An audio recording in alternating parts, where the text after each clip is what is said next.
Xin được chào mừng quý vị cùng đến với V-League World số đầu tiên của năm 2025.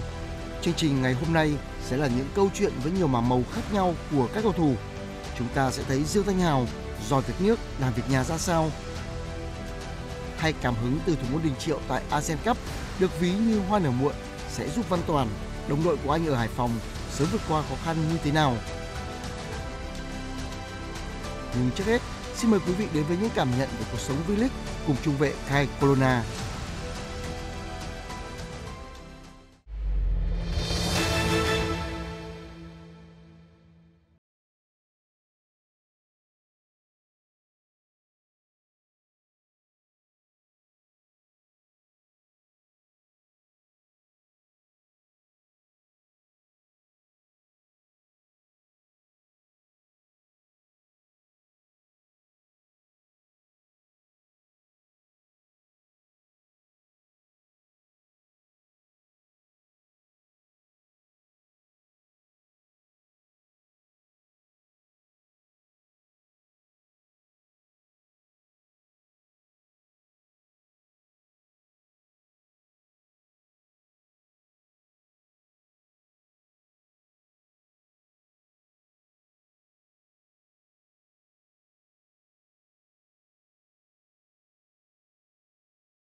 Và hôm nay chúng ta hãy cùng gặp gỡ với Colonna và hãy cùng lắng nghe những chia sẻ của trung vệ Việt kiều này. Morning, Kyle. Good morning. How are you? How are you doing? I'm doing well. Good. Thank you. Good. So welcome to V-League World. How excited are you? I'm very, very excited. Ready to get this started. Yeah, shall we? Yeah, let's go. So you just finished, like I said, half a season with Hanoi FC. How does it feel for you so far? I think it's been really good. I think in the months that I've been here so far, I've really been able to adapt with the help of my teammates, the people here supporting me, and I want to continue to build my name here in the league and continue to adapt and really just take as much as I can in to be able to be successful while I'm here. So before coming to Vietnam, you were known as a Việt kiều from the United States. Can you share to the audience a little bit about your family? Yeah, so obviously being a Việt kiều, like my dad is American and my mom is Vietnamese. She was born here in Vietnam, so I've been able to be exposed to the culture at a young age, and I've really been happy about coming out here and seeing it firsthand. Okay, so obviously you are a soccer player, so you have been playing this sport for a long time. But I used to live in the States, and I know soccer is not an easy sport to pursue, especially before you turn professional. So how about you? What was the circumstances, pursuing soccer when you were a kid? Yeah, I think as a young kid, everyone has aspirations of wanting to play professionally and having that dream. For me, I think I definitely had that, but my family has sacrificed a lot. They've worked very, very hard to give both me and my brother the flexibility to follow our dreams, to do the things that we want, to help us get an education. I'm now able to be in the position that I am completely because of them. You went to San Diego State to play soccer and you got a degree in civil engineering. So can you explain a little bit why you choose the path to pursue that degree? Yeah, it was something that I think my dad was always very interested in and something that he never was able to pursue, and that inspired me to learn about it. When you talk about that a little bit, education is always very, very important. It's been important to my family and especially the Asian American and Asian side of my family. It was always make sure you get an education, make sure that you're, you get that part done. So that was a priority and still is a priority to me. I decided to choose that degree and follow it through graduation. Was there any occurrence when you were a kid that led you to have an interest in civil engineering?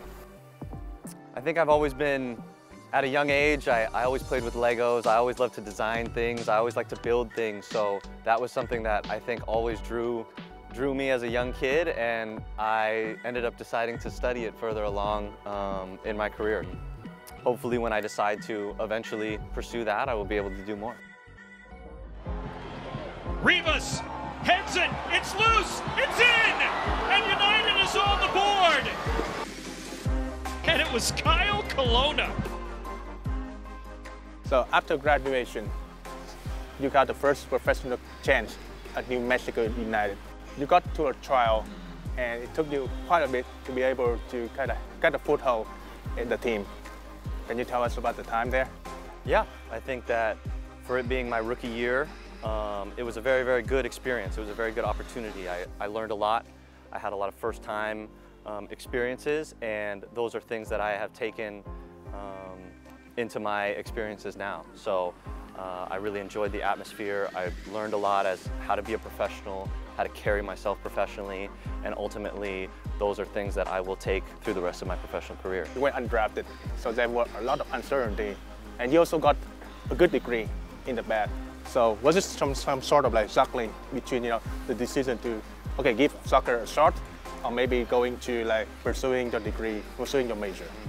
I think in a lot of decisions in life, you will always kind of have to weigh the options between the two. I definitely would say that I have had to think about that a little bit, but ultimately if there's a dream that you want to follow, if there is at least some, even if it's a small sliver of an opportunity, I decided I wanted to take it and I wanted to take the chance, and that's what I did, and ultimately I'm really happy I did because it's put me in a situation to where I am today.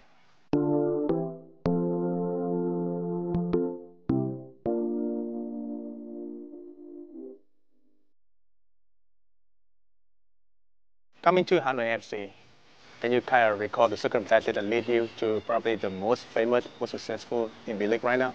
Yeah, like I spoke about before, my mother was born here and I had never been to this country before.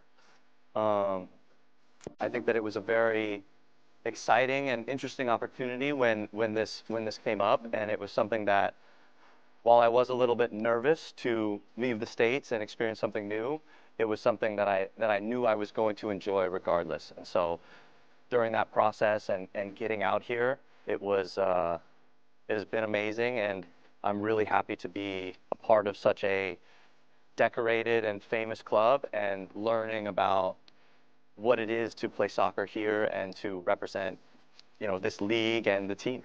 How has the experience been for you so far? I have enjoyed it. I think that I have been able to immerse myself in my culture, and something that, while I experienced it a little bit at home, I've really been able to take it in stride here because of my teammates and because of living out here. So I have enjoyed it so far, and I hope to continue to enjoy it. So obviously right now, there are a lot of VTO guys in the league. Is there anyone you look up to? I would definitely say that I have talked with Jason a little bit. We have chatted a couple of times as we're both new to the league and we're both adapting, and we both have aspirations of playing for the national team. So he has been someone that I've been able to chat with a little bit, and obviously we both live kind of in the same area. So he's been great, and he's also played in the United States just like me. So he's been someone that I have enjoyed having some conversations with. So you just mentioned you have aspirations to play with the national team. So can you kind of give us like an insight about your process to be able to do it? Yeah, I think that the first step, the important thing for me, was to adapt. It's still to adapt and to get used to this league, to get used to my teammates, and ultimately, get my name in a position to where that could be a possibility.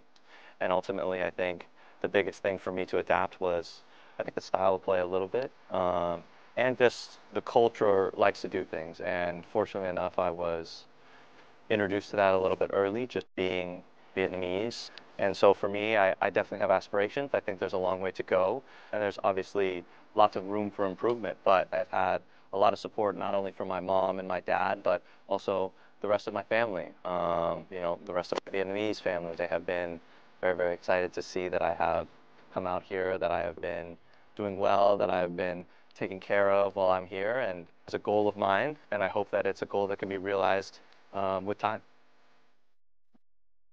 Thì đầu tiên phải nói về tính cách của Cai. Bạn ấy có tính cách là cởi mở và rất là chịu khó lắng nghe. Và những cái lời đóng góp hoặc là những lời chỉ bảo của ban huấn luyện cũng như là trao đổi giữa các cầu thủ với nhau, chính vì bạn ấy luôn luôn lắng nghe để thay đổi bản thân để hòa nhập cho tốt nhất. Bạn cũng được tạo điều kiện được thi đấu nhiều, bởi vì vừa qua thì Hà Nội cũng thiếu vắng nhiều trụ cột. Để mà chơi bóng lâu dài thì một phần cũng phải nói về cái duyên.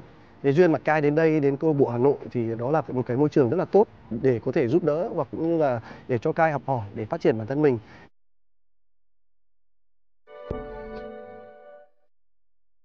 You said you eventually go on with the path to my degree. You have aspiration to go call up the national team. Is that kind of goal to kind of lengthen the deadline that you just said? I would say so. You know, as I continue to pursue my soccer career and hopefully a national team career, though, that will definitely lengthen my my aspirations and what I can do both for this league and this country. I think for me, it's just continuing to evaluate year by year.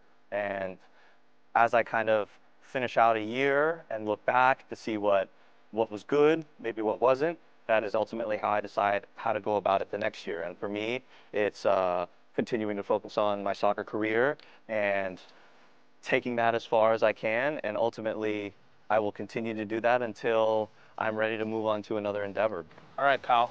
It's been a good pleasure talking to you. And this will be the first episode of V-League World in 2025.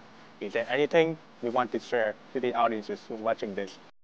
I would just say that I'm very, very excited to experience my new year here in Vietnam. I want to wish everyone a very happy new year, as well as to wish them lots of success in the future.